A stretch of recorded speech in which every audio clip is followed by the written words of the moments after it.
September 1st, 1967. In a solitary cell within the women's prison at Aichach, West Germany, a 60-year-old woman prepares to end her life. She is known to the world as the Witch of Buchenwald, a name that has become synonymous with the darkest depths of human depravity. But in this final, quiet moment, Ilse Koch is merely a mother composing her last words. She does not write to the daughter who stood in a court of law and testified against her. She does not write to the eldest son who publicly condemned her before taking his own life. Instead, she addresses her final letter to Uwe, the child born within the prison walls. The son who spent his entire adult life trying to wash blood from a name he did not even know belonged to him until he was 19. To understand the trajectory of this tragedy, one must look beyond the prison cell, back to a manicured garden in Thuringia, 2 decades earlier. The Koch family did not live in the shadows. They lived in the commandant's villa, perched on the edge of the Buchenwald concentration camp.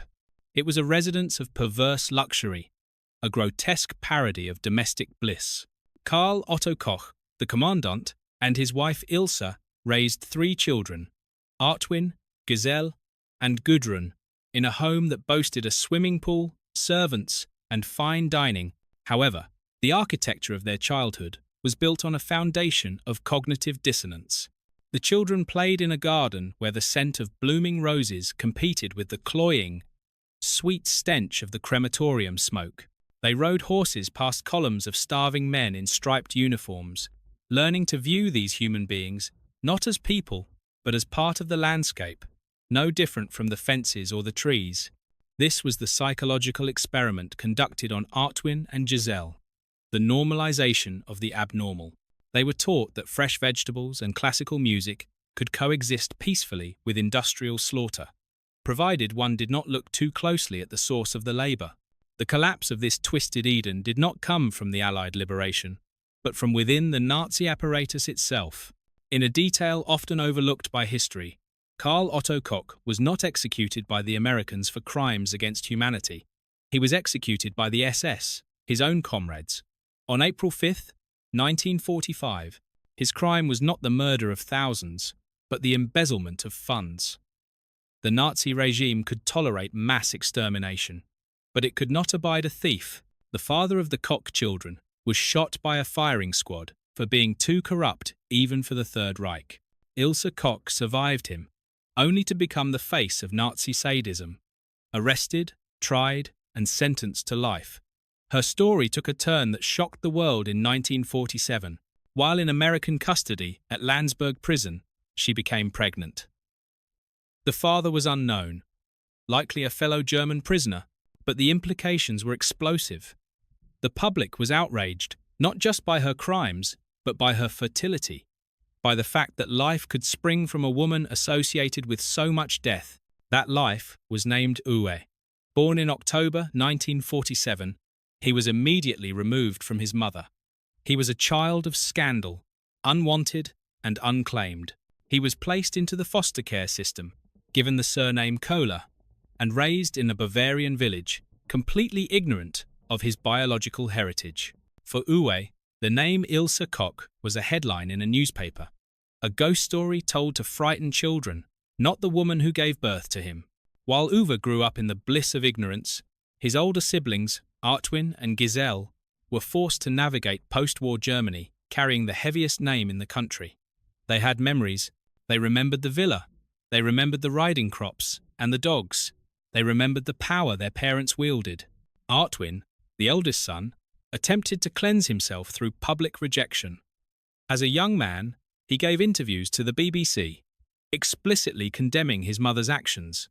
He spoke of shame, of horror, attempting to build an identity based on the total negation of his parents.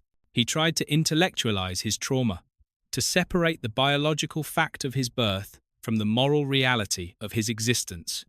But the mirror is a cruel historian.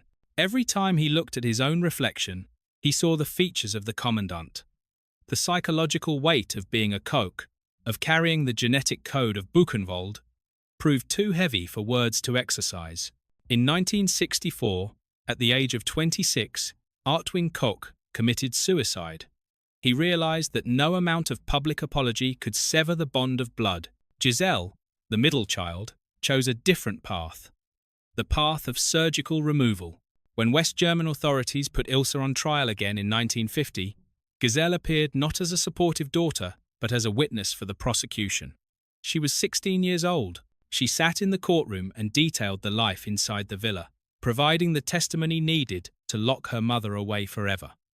This was a matricide of the soul. To survive, Giselle had to destroy the mother. Following the trial, she systematically erased her past. She changed her name, became a successful banker, and built a life of aggressive normality. She buried the memory of Buchenwald under balance sheets and philanthropy.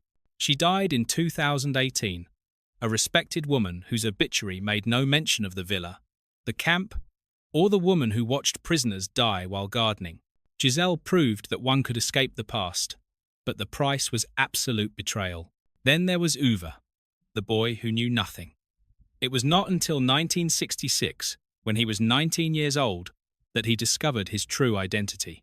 He read a newspaper article about the denial of a pardon for Ilse Koch and recognized the details of his own birth. Driven by a primal need to understand his origins, he visited Eichach prison during Christmas of that year. The dynamic between Uwe and Ilse was a tragedy of manipulation. Unlike his siblings, Uwe had no memories of the cruelty. He had never seen the lampshades made of human skin. He had never seen the beatings. He saw only a frail, weeping old woman behind bars, who claimed she was the victim of an American conspiracy.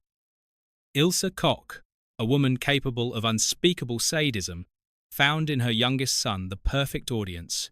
She fed him a narrative of martyrdom. She told him the testimonies were lies, the evidence fabricated, the witnesses coerced, and Uwe believed her.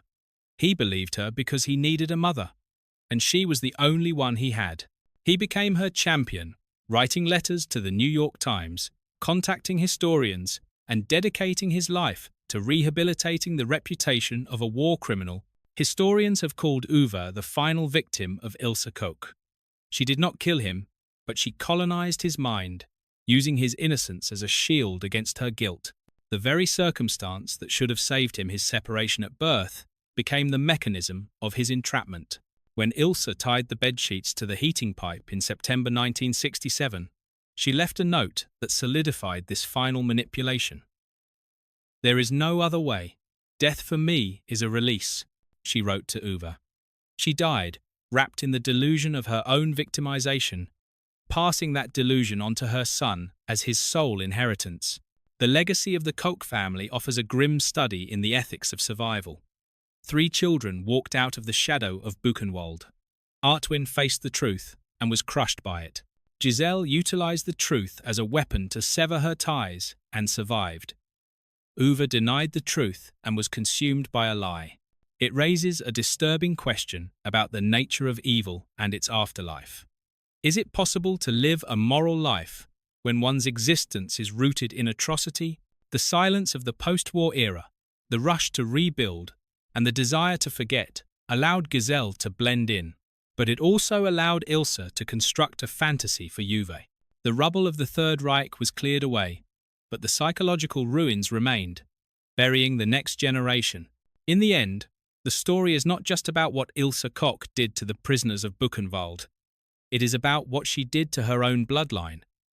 She left behind a suicide, a stranger, and a denier.